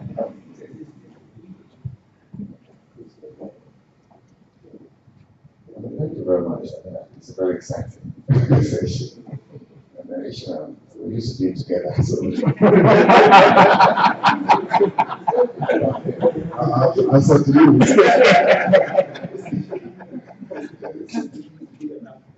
But on the gas sector regulation and institutional alignment, the Honorable Minister will be inaugurating over the next 2-3 weeks the committee to oversee the implementation of the gas master plan. I believe when we do that, we should be able to begin to address the misalignment in the gas sector regulation. We inherited the gas master plan, which is a masterpiece of the plan. But as we have said over and over, implementation has always been our problem. We are determined to implement the gas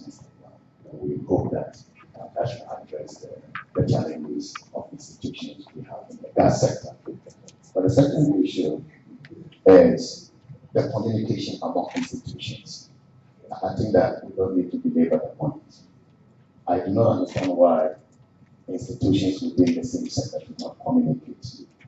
And I'm wondering whether we do not need a one-stop shop, sort of a regulator that will help us cut down the effect of miscommunication or lack of communication between our institutions. One example I'd like to give is procurement of power. The Energy Commission does the planning, sector planning. The ministry does the policy. PURC negotiates the price. ECG signs the power purchase agreement.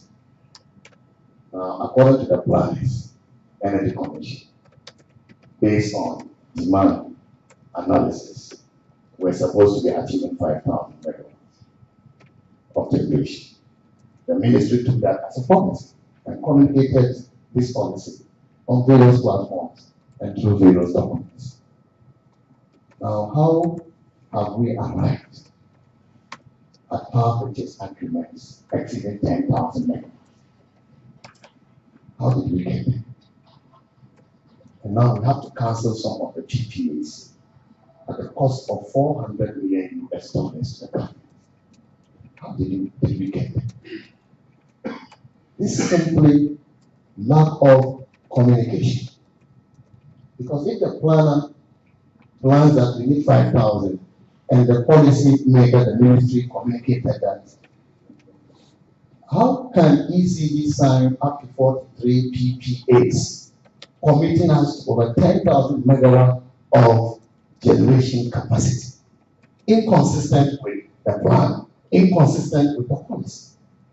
How can PURC negotiate tariffs with these IPPs? And so I'm wondering whether we actually need multiple institutions when they will not work together, when they will not communicate with each other. I don't think we need that. And so if we cannot work together, please recommend to us, because you are our advisors, Energy Commission, tell us as a ministry what we need to do. Do we need to make some of the institutions, if that will bring efficiency in the work of the regulator? The second one, the third one, Madam Chair, is that the communication is not only effective within the sector, but also with institutions external to the sector. And what I have noticed is that most of these regulators and institutions that are set up by law drive their powers, which are sometimes conflicting or contradictory with one another. And so we may be concerned about our sector institutions, but if we do not look at it within the broader, framework, then we may be losing the point. Another example, we want to stop the exports, in fact, importation of petroleum products through unapproved routes. Because when they bring products through unapproved routes, apart from the fact that they are brought in by those who are not licensed, they are also sold in the country outside the tax net. And we lose revenue as much as 800 million Ghana cedis a year because of that. Now, NPA tries to stop this, and customs will tell us that their commissioner has asked them to allow the product to come in. So, two institutions of the state giving different directives to the other officers at the level. How do we arrive at a common journey, a destination that will ensure that we bring efficiency, we align our work, we harmonize our strategies? I think that this is the way we must go. And so I'm looking forward to any advice from our institutions. And my minister will be very happy to receive that advice, and we will work with it. How do we ensure that we harmonize your strategy? How do we ensure that we communicate more? If it involves many institutions, Energy Commission and PURC, why should we have two institutions? one technical regulation, the other economic regulation. It doesn't make sense. I used to be on the PRC, I was one of the commissioners. And since then, I have been worried why PURC and Energy Commission are working across the borders. Thank you. Thank you very much, Honorable Minister. Gentlemen, I'm going to take one last one and that will be it. I'm sorry. Yes, please. Thank you very much. My name is George Amoprete. I just want to react to what the minister has said. Ghana, for instance, is regulated by across the value chain. We are regulated by the Petroleum Commission, PURC, Energy Commission, NPA. And sometimes we see some conflicts in the whole regulated framework. So I do also support the view that there is a need to look at review of these regulations, because we have economic regulation from the PURC side, we have technical regulation from the Energy Commission side. So there's a whole issue of working transaction costs, working with all these regulators. So we see a power sector regulator like Energy Commission regulating the petroleum sector. So there is a need for alignment where where the knowledge is actually in the petroleum sector. That regulator should probably look at regulating the gas both in technical and economic. Because we are confronted with dealing with several regulators, and we think there is time to look at the change. Thank you. Thank you very much, ladies and gentlemen. I think we've had quite a conversation. It's a little bit coming up because the issues are quite a bit. But I think the Honorable Minister made it a little easy for me when he spoke about some of the things that he wants some reflection on. I will just say,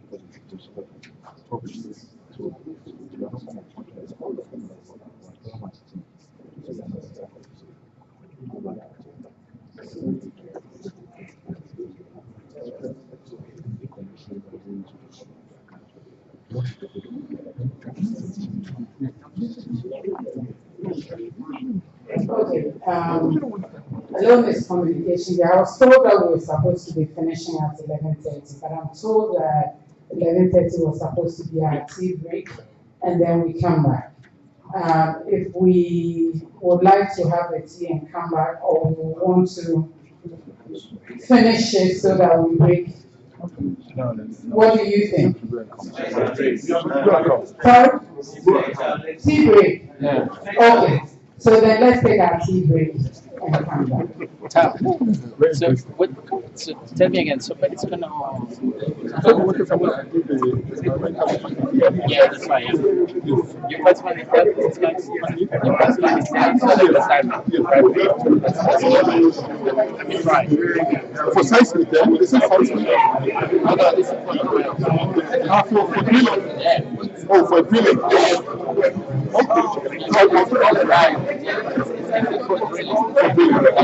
That's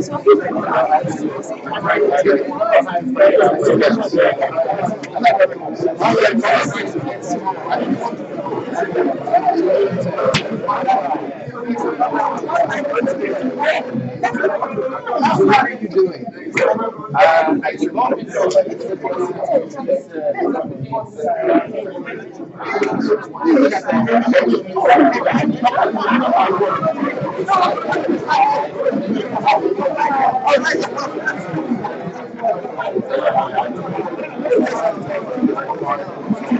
it's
Get together sometime and chat.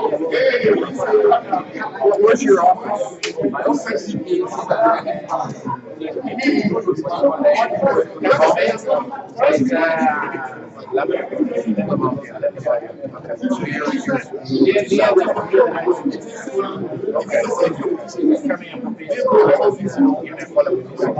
where do you live? I live in like where?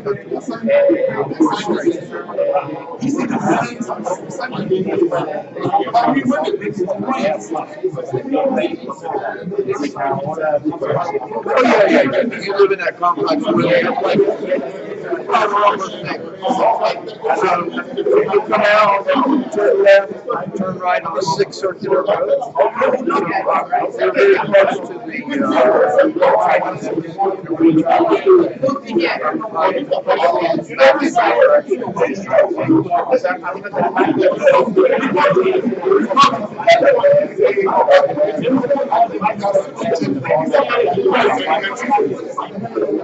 so she just arrived. So you're living in your home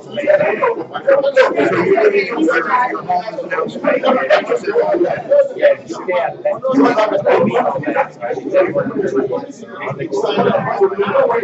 They all guys are very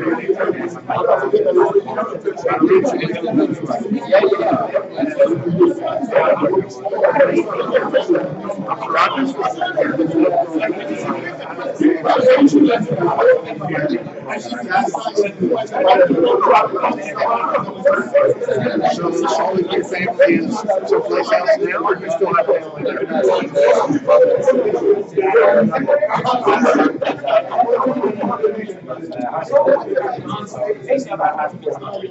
How are they doing?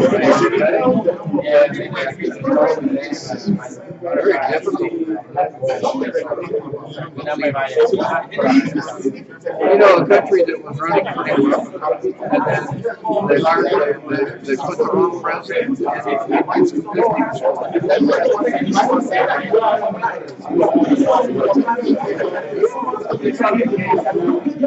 just say it to Americans.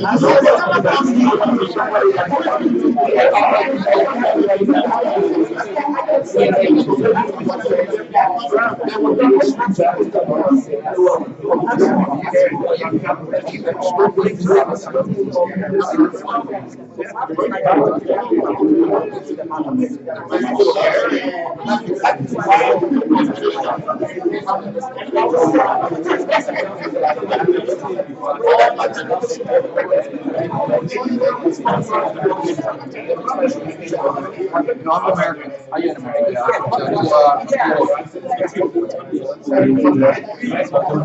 I've lived overseas for 25 years.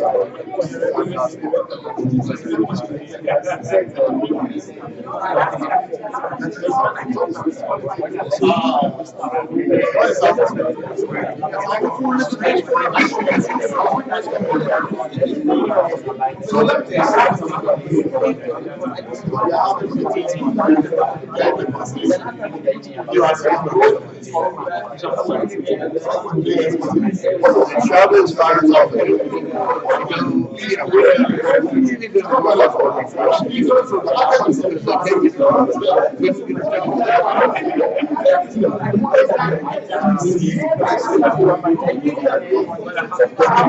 Let's get together. So my wife and I are going to, my wife is on vacation. She'd be happy to show your wife around. It's a very good restaurant. I like it a lot.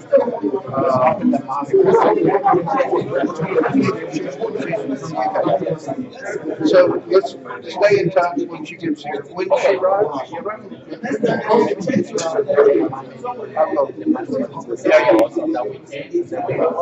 we'll get together. We'll get together for the lives.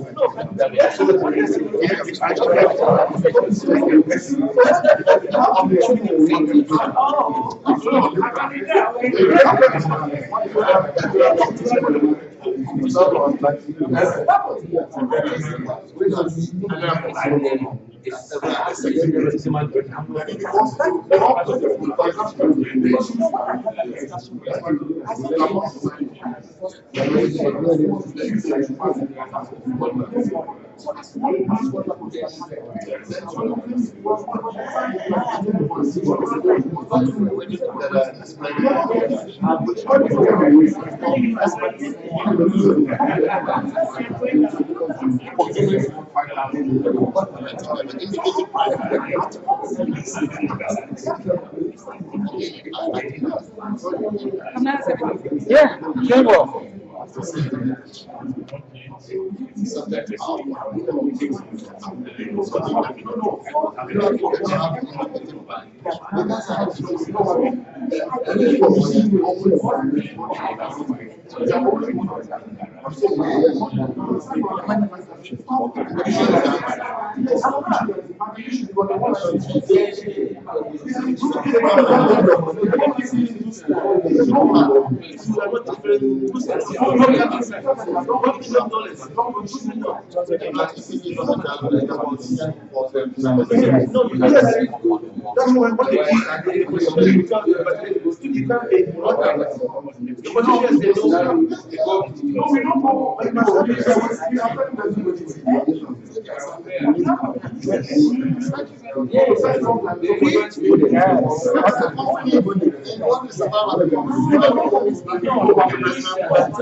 It means as talking about. So because like I said, what people say,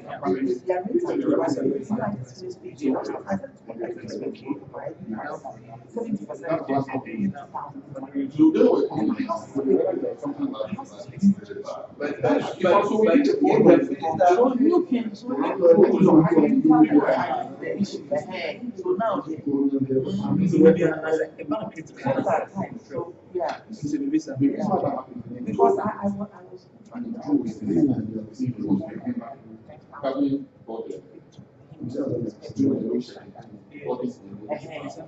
so that's how it is.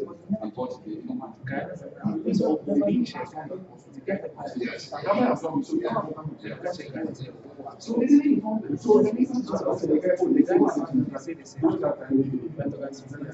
whether you can bring it because you can't say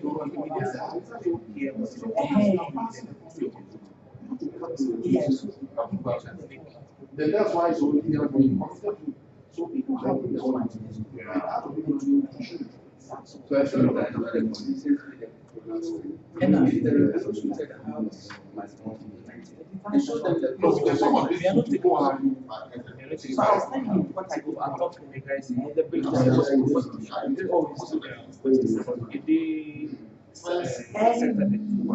we that like we are this. We also have a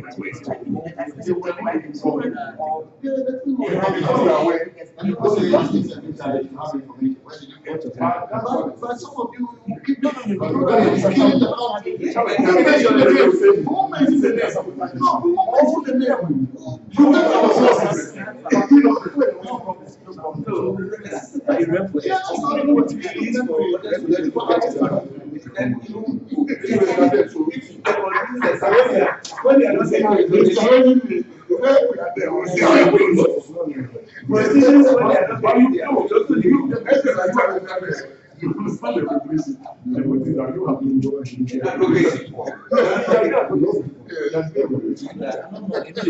and now he's policy. And apart from that, because of the violence, he listening to it.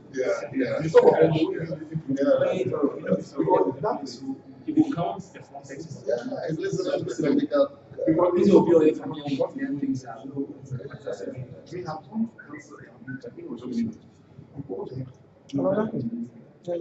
what's up? The conclusion is again.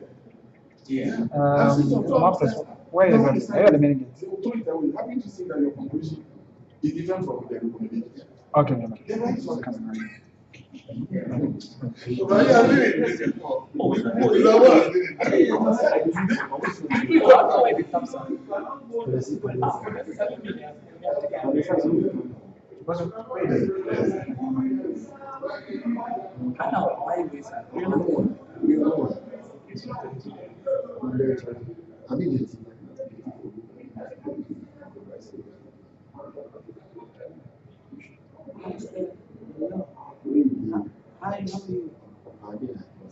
Oh, I'm just.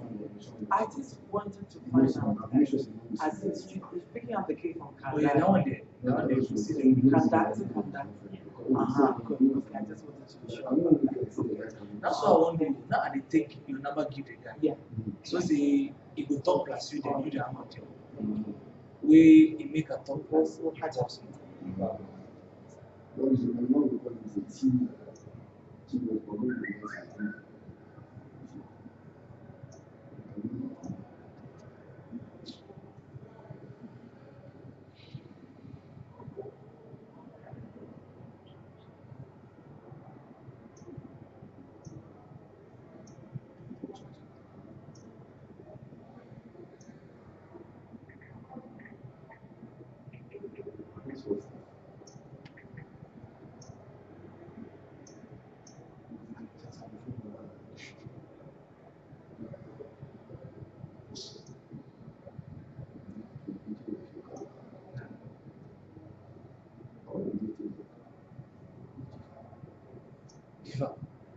Is also not to me. I'm sorry.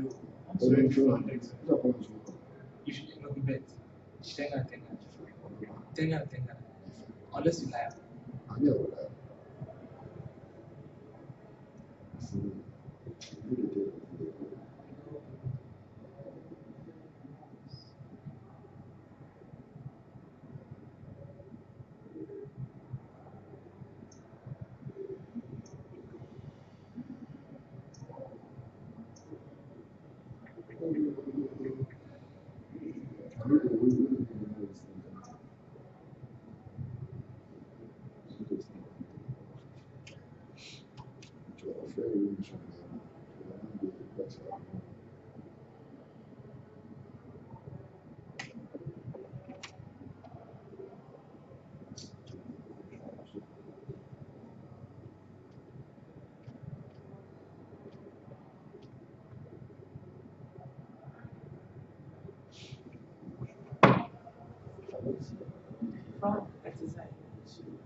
Ashomadi. You know, we Or see the our first one day for denim blouse. Yeah.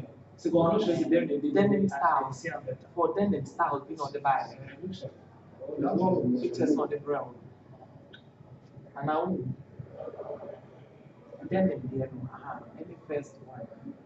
And or the second one with the hood on the tree.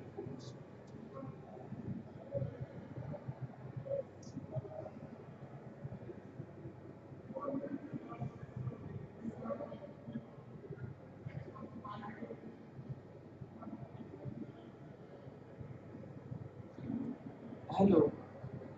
Or the second one, duplicate leather jacket. Not one, like a camel skirt, man, pencil skirt. Pencil skirt. Also denim jacket. And now the first one for the denim jacket style.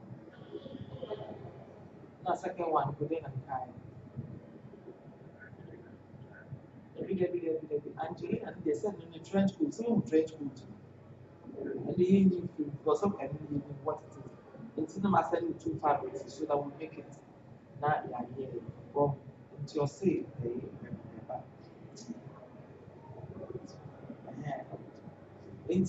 then the yellow and a second fabric is duplicate the black leather jacket, no pair with the pencil skirt. So we pictures, black leather jacket, duplicated no with pencil skirt. But I'll say men rush you because October, take your time, also, you can take your time, right? This is wrong style. Now maybe they don't say I had the woman who style wrong. Maybe then a long sleeve attire.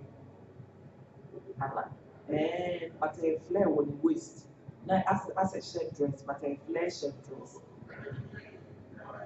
Then buy booking my music white.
Do you know when nobody was sitting so I could sit and maybe I'm sitting in somebody's space? Or it was full. Hello? I came in from somewhere, so I don't even know this. Hello? Yes, my dear. I'll say that. No, I can talk. What's up? Okay, so Charles is here. Yes, that's my boss. Oh, yeah. Okay, I'm not finding number. I'll catch a different number. Okay, yeah. Because only two hours. Oh, watching what I Christian Village one. Yeah. Oh, yeah, the commercial. Yeah. Bingo. Yeah.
My phone. I don't want to use this one. This is for Jerry's wife. This is Jerry's wife. Hey. Anyway, I phone. So at the back for my life is what I do them. Oh, life is What will you do? Just what you do. With my laptop. I am for dropping straight. Let's drop it straight. Drop him right here. Unless I go down. Yes, I know. Unless I go down. Now, you go to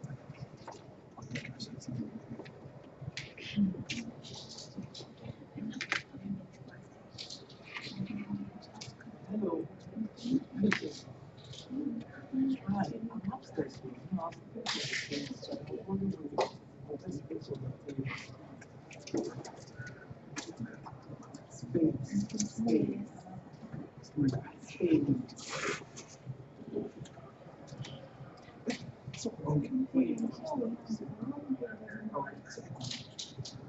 Oh, come on.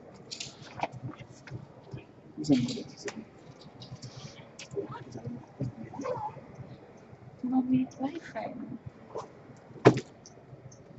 Mini phone.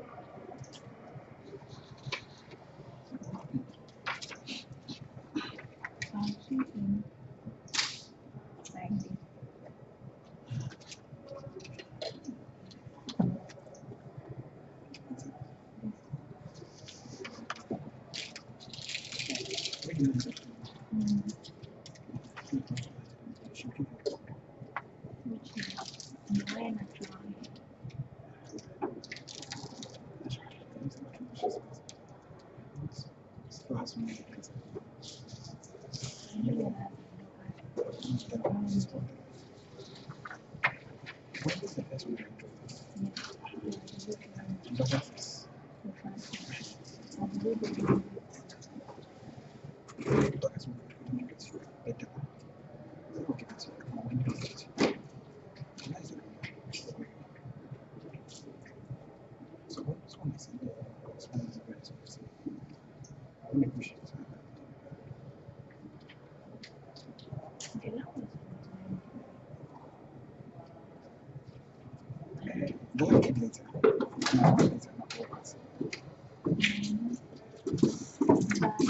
She's not doing that. Let me see. I think I have it. Yeah.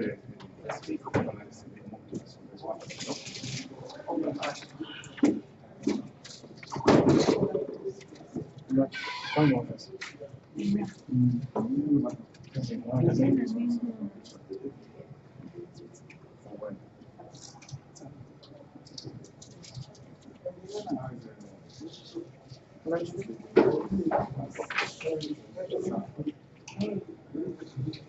Oh yes, I'll come.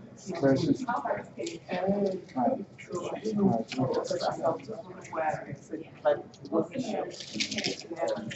Yes, I told her. Yes, I told her.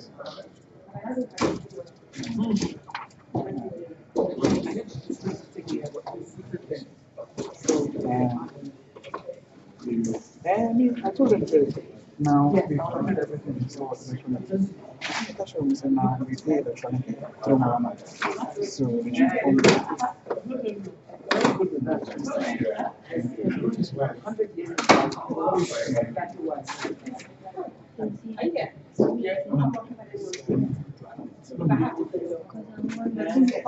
What about where I'm sitting? Oh, my God. Okay, then it's back. No. That's what I'm saying. That's what I'm saying. Richard, it's wait on you, but I have to do a statement.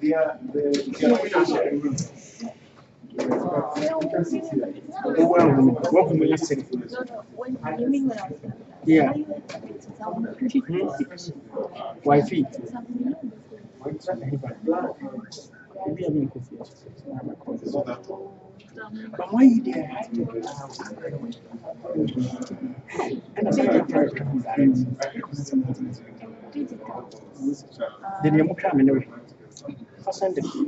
And we have missing. That's I don't know.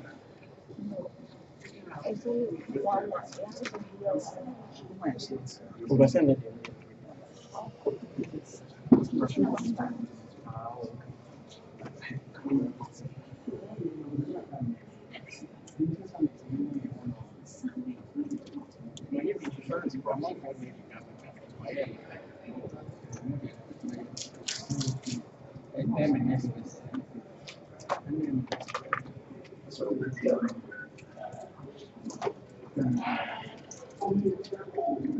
So pass it.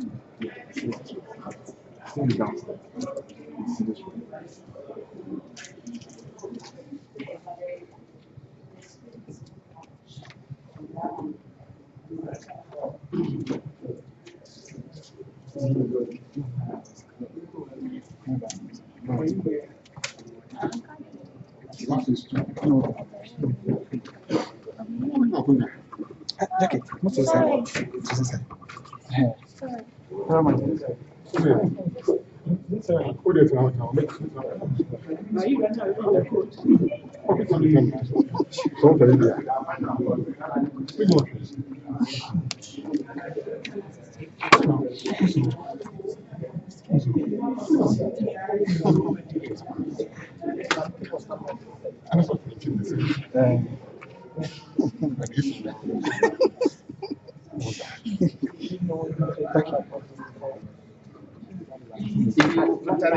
Yes, absolutely. Yeah, if it's really so is that gospel? What's the name of it? What's the name of this guy? I don't know. It's somebody at 50 minutes talk to them. Okay. One of the consultants. All right. Yeah. Okay. So they can do the full McCoy. Yeah, that's right. Okay. Thank you.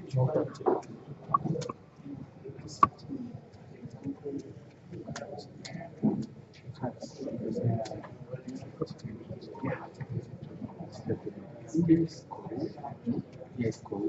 Okay. So it's got because you've got the air coming back. What you took a drink, all right? When you the break time. So you take a drink, surprise. It's when you get down there. Yeah, that is being good questions. You keep your bit warm. Of course, yeah. So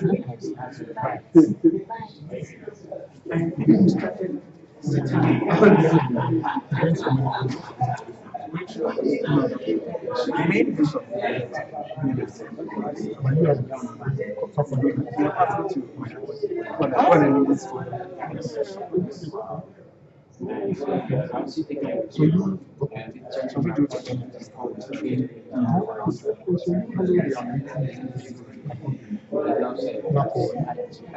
okay, so the number from the matter, we also papers. do websites. We are into Programming for data. yes, we can. Website, so. For example, data programming. Also trained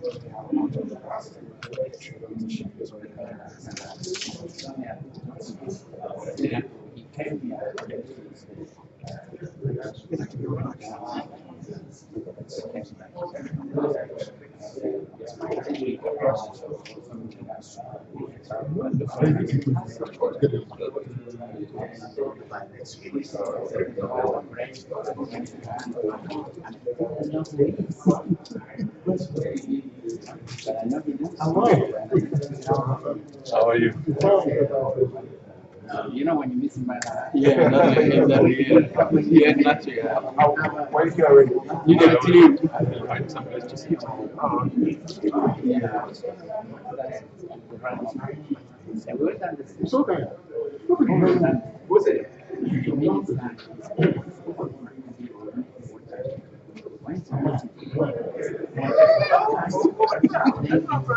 Yeah. How are you? What is it?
No matter what you do,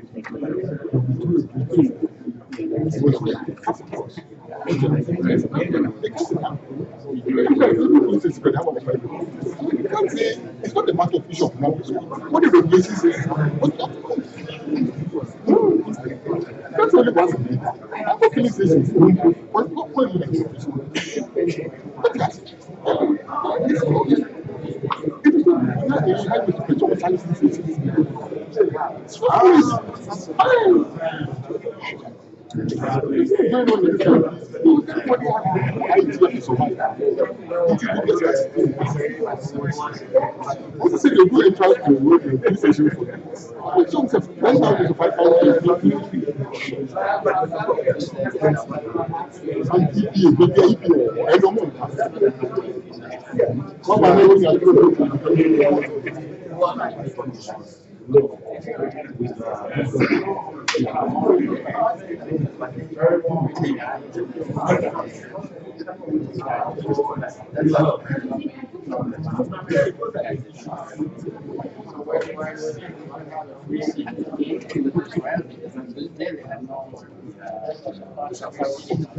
I know the politics no one. Like a father and a father.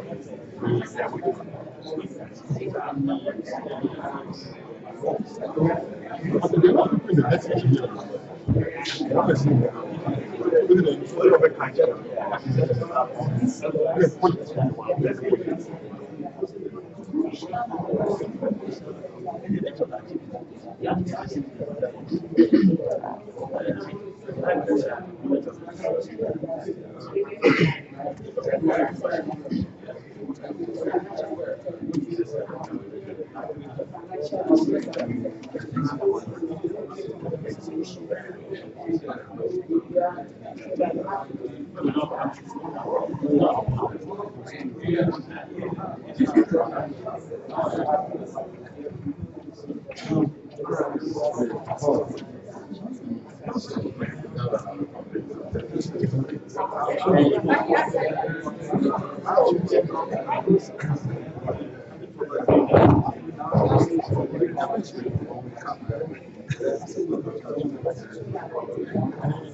Good afternoon, ladies and gentlemen. Welcome back to the session.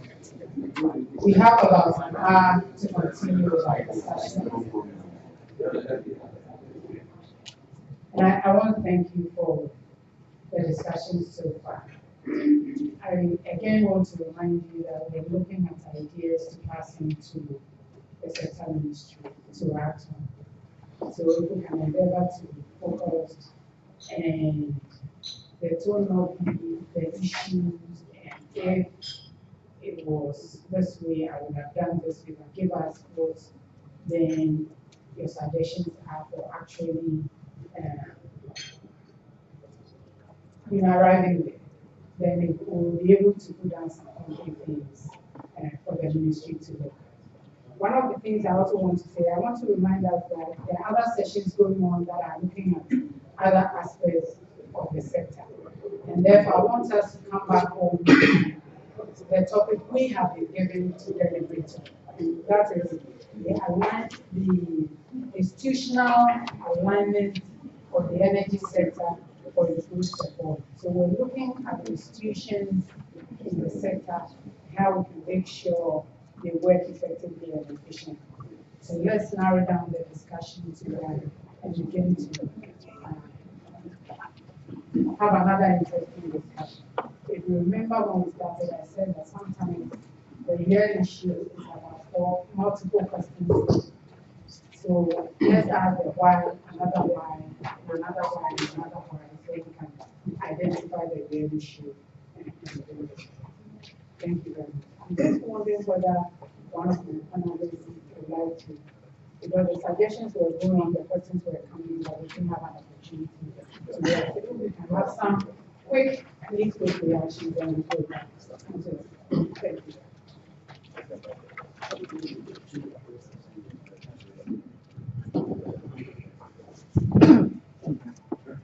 I want to comment on some specific questions and points raised by the colleagues here. There was a specific question on the market-driven reform and the role of a wholesale market implemented in the future. And I think that I need to clarify what I tried to say. I mentioned that in the 90s, a lot of countries went through the Washington Consensus driven reform based on bundling and creation of competition in the, by design, competitive ends of the electricity supply chain that are generation and retail. And all the countries with growing demand, and I apologize if the word emerging countries is not the right one, let's talk about countries where electricity demand is growing. All the countries that started going through that trajectory had to stop that trajectory because they went into supply crisis, because the signals that wholesale markets create are not enough to promote new investments and generation.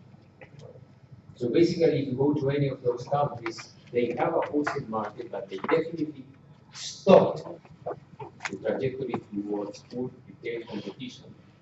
They stopped that trajectory, and on the contrary, they forced the distribution companies to enter into long-term contracts with new generation companies and transmission companies, because this is the only way to have new capacity installed in generation and transmission. So if you